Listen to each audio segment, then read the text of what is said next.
Hola, buenas. ¿Qué tal? ¿Cómo están? I'm coming to you guys this morning from the beautiful Playa de la Malvarrosa here in Valencia, Spain. It's about 10:30 in the morning, pretty calm, not a lot of noise, not a lot of movement yet.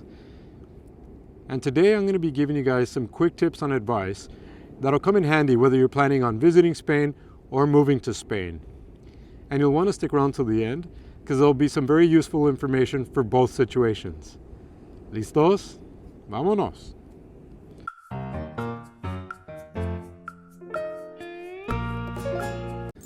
Now, one of the first things you want to do when you plan on coming to visit Spain or you plan on moving here is learn some of the local language, right? Learn a little bit of Spanish, even if it's just basic stuff. First of all, it gives you an immediate connection with the locals. You're able to speak their language a little bit, and trust me, the locals here are very patient, and they actually very much appreciate when someone is trying to speak their language. So basic things like hola. Hola, of course, is not only the greeting, but it's our channel name, and it's spelled like the ocean waves that I'm looking at right now, but that's not why we wrote it that way. And if you want an explanation, click on the tag up on top to one of our other videos where we quickly explain why we named our channel that way in the first minute of the video. I'm not going to get into it today. Hola, hello, hasta luego, see you later. And then there's some other really cool ones that you're going to want to learn. One of the most important ones is vale. Vale means okay, yeah. If you go buy something, you buy a coffee, and they tell you, oh, it's a 2 euros, 1.50 euro, you say vale. That's like okay, and you pay. And don't forget, when you enter any space, you say hola to everyone. That's really, really important, and I wish I would have learned that before we came. To greet the room. And when you leave any establishment, restaurant, coffee, shop, gym, whatever, you say hasta luego. To anybody who's standing around, you just say hasta luego. And people really appreciate it. And it almost immediately integrates you into the society right away. That's a really, really big one. Gracias, of course, means thank you. De nada, you're welcome. If you want to express some sort of surprise, you say madre mía. And so learning a little bit of Spanish is going to connect you with the locals immediately, and it's a big, big help. Now, the second thing you're going to want to do, if you are planning to move here, this is not for if you're just planning on visiting, but if you want to move here, you definitely want to research your visa options and get in contact with an immigration attorney. We found an immigration attorney here in Spain, and I'll put his contact information in the video description. We actually found him through Facebook groups. You know, there's a lot of expats in Spain, expats in Valencia Facebook groups, and my wife posted on Facebook that we were interested in moving to Spain, over a year ago. This attorney reached out to her, they exchanged information, and that's how the process started for us. Because of the fact that we do work digitally now, we came on the digital nomad visa, but there are other options. Of course, there's the non-lucrative visa. There is, I think, the golden visa is still standing. I'm not sure though. I had heard that they were going to do away with it. And the golden visa is just, if you invest in property or real estate here in Spain, you can get a visa, which is called the golden visa. And so research those visa options first if you are planning to move here. If you're planning on coming to visit, obviously it makes no difference to you. But contact a good attorney because they're going to talk you through the whole process, right? What government paperwork you're going to need, getting your FBI background checks, what paperwork you're going to need stamped and apostilled in the United States or whatever country you're coming from, so you can make the process of moving here a lot easier. But hiring an attorney is going to be the best way to go. We do know some people that attempted to do it all by themselves, but the bureaucracy here in Spain moves at a different pace than what we're used to, say, in the United States. And it's a huge help, it's a huge leg up if you have an attorney that knows the process and knows people within the bureaucracy. It'll just make the process easier for you. And it's not incredibly expensive, depending on what your situation is. But do yourself a favor, hire an immigration attorney. Number 3 on the list, if you are planning on moving here, is buying health insurance. Now, health insurance here is quite different than it is back in the United States for me personally, or for my family situation personally.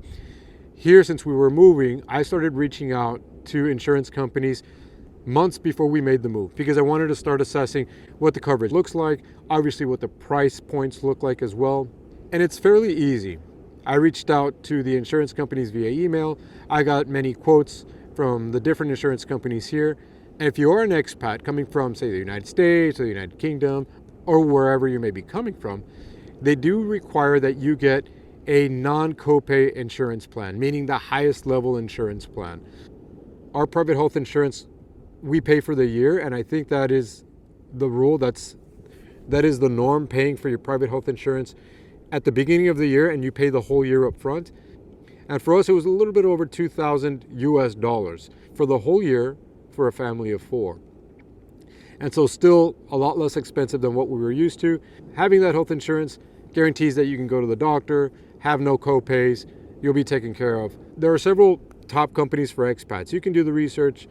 The top 2 that we were really considering was DKV and Adeslas. We ended up going with DKV. We just liked the plan better and the price point as well. But it's fairly easy. There will be a little bit of back and forth between you and your insurance broker, but it's the best way to go.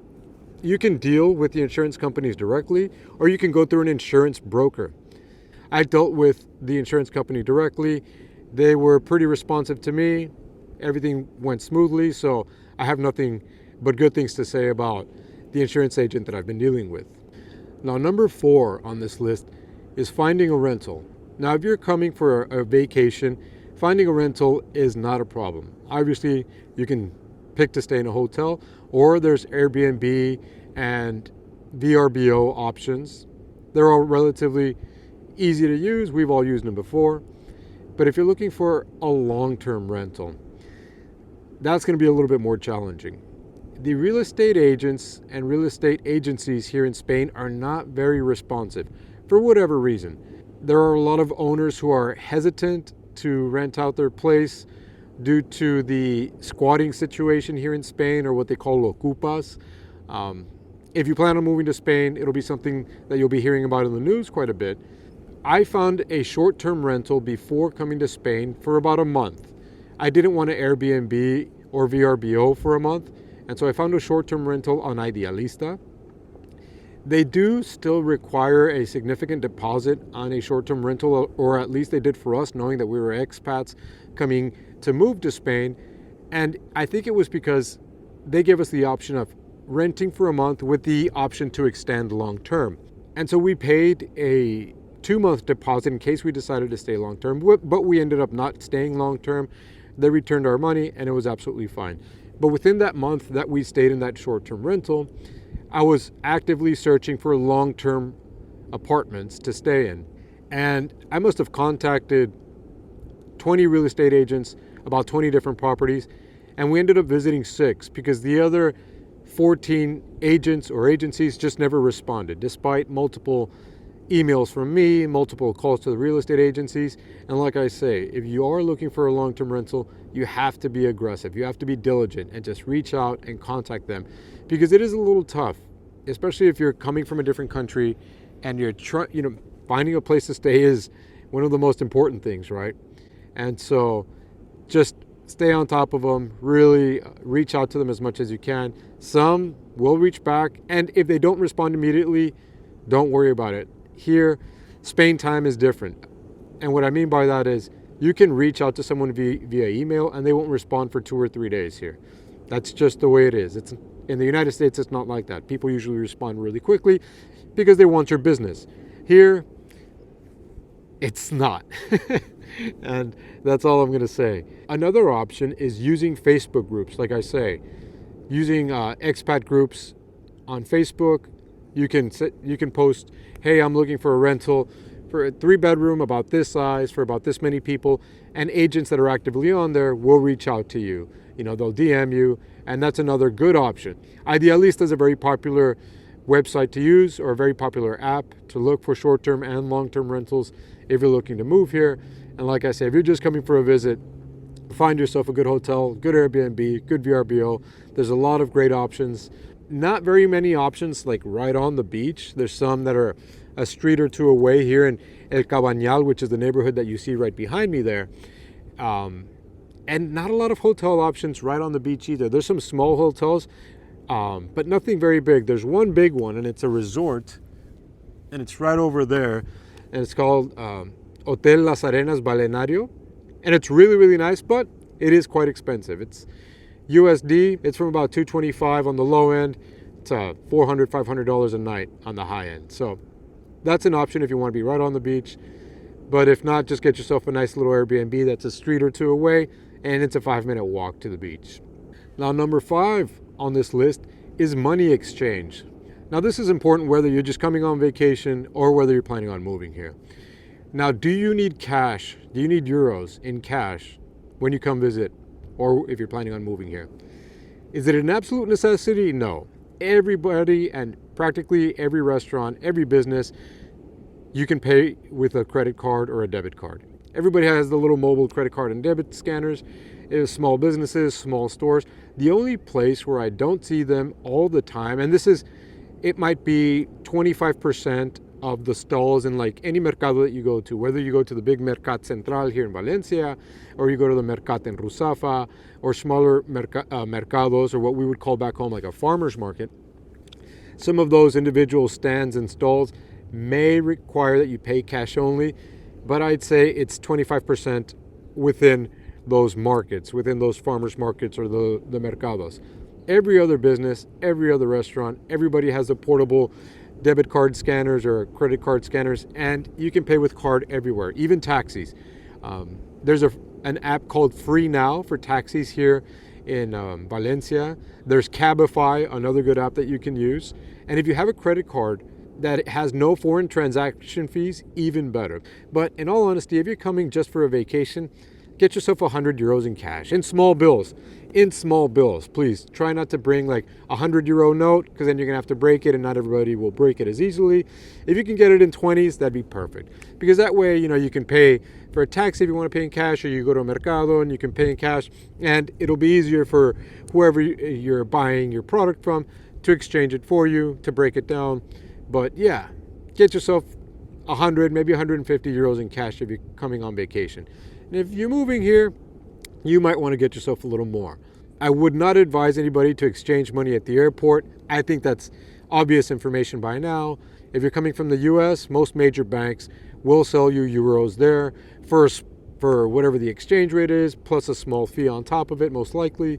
But like I say, a good option is get yourself a credit card with no foreign transaction fees. But for me, personally, for us, I always like to have a little bit of cash because, it's easy to leave a tip that way.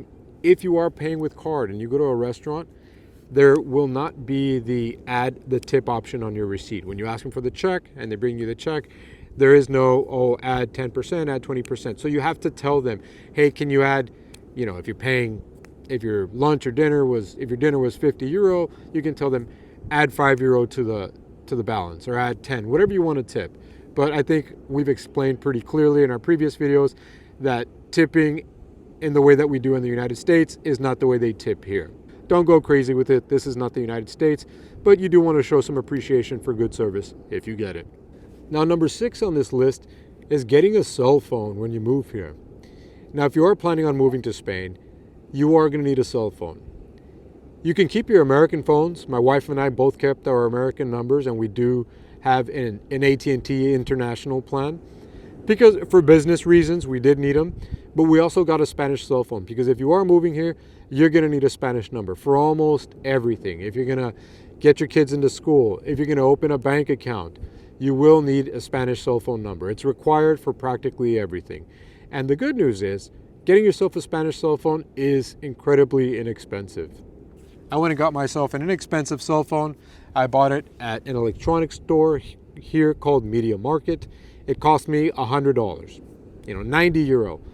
And then I went to Vodafone, got myself a little prepaid SIM card. I paid 10 euros a month. And since we don't really use our Spanish phone, aside from our children's school reaching out to us or our bank reaching out to us, it costs us practically nothing. I really don't use any of the data on it. I don't make any international calls with it. That's what I use the phone that I'm currently filming this on for. But like I say, you get yourself a little inexpensive cell phone, and you can go to any of the mobile carriers here, tell them you want a prepaid SIM card, and they have multiple options. The cheapest might even be 5 euro, depending on the data plan that you want and the unlimited calls or text or whatever. But it goes from like 5 euros a month up to 25, 30 euros a month, depending on what you want. But it's really, really inexpensive. And there's options, right? We went with Vodafone, but there's several carriers. There's Orange, there's Pepephone, there's multiple. But when you do go, you will need your passport. If you're not a resident yet and you don't have your visa, which usually you won't have before you get here, we got our visas after we moved here. We did the visa process after we moved to Spain. So it took us about 3 months to get our visas. And then after that, it was easy. But yes, if you are going to go get your cell phone plan, take your passport with you. You're going to need that for everything. Here in Spain, they want verification on everything. So just make it a point to carry your passport with you if you're going to conduct any sort of business, whether it be getting yourself a cell phone or opening a bank account, which is the next thing on the list. Now, opening a bank account is incredibly easy.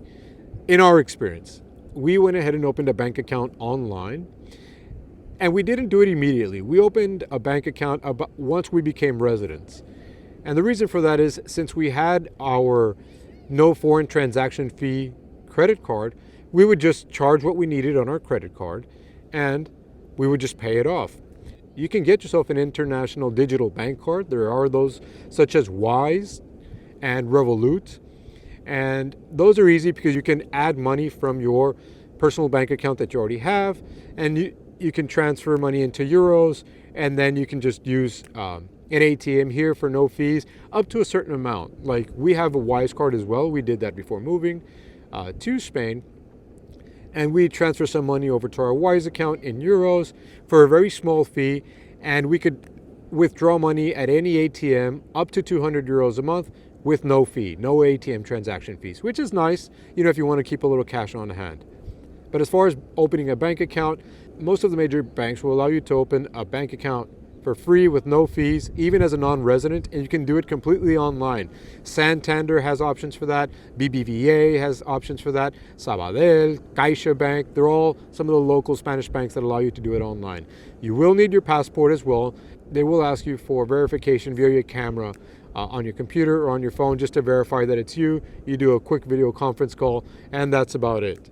But fairly easy process. We didn't go into a bank itself. I've heard that process is a little bit tougher to get an appointment, and so we didn't even bother. We opened a bank account online. They sent us the debit card in the mail, and you can immediately start transferring money into your bank account. One thing that is very helpful is that the bank accounts here, the Spanish bank accounts, incorporate what they call Bizum into it. And Bizum is very much like the Venmo back in the United States. It's a money transfer app. And here everybody uses Bizum to send and receive money, very much like we use Venmo back in the United States. And so with BBVA, Bizum is already incorporated to it, so you can send money instantly to local people here or local businesses. Our own school will accept money via Bizum, and so it comes in very handy to make our monthly payments for our girls' school, anything like that. So opening a bank account is a fairly simple process. No need to worry. Do your research. It's not as hard as people make it out to be. And the last thing on the list, and this comes in very handy whether you're visiting Spain or whether you're planning on moving here, is getting yourself one of these Metro cards. This one's called a Suma 10, and you can get them at any kiosk in any metro station. And what they are is you pay about 7 euros for this little Suma 10 card, and it's good to ride the metro or the bus systems 10 times. And it's fantastic because you can use the metro to get practically anywhere in the city. You can use the bus systems to get anywhere. This thing is good for 10 rides for 7 euro. It's absolutely fantastic, and I love this little card. So I hope this information helps you guys, whether you're coming on vacation or whether you're planning on moving to Spain. This information will come in very helpful. And if you guys have any other questions, feel free to reach out and ask. Don't forget to hit that like and subscribe button down below. And we'll see you guys soon. Till the next video. Hasta luego.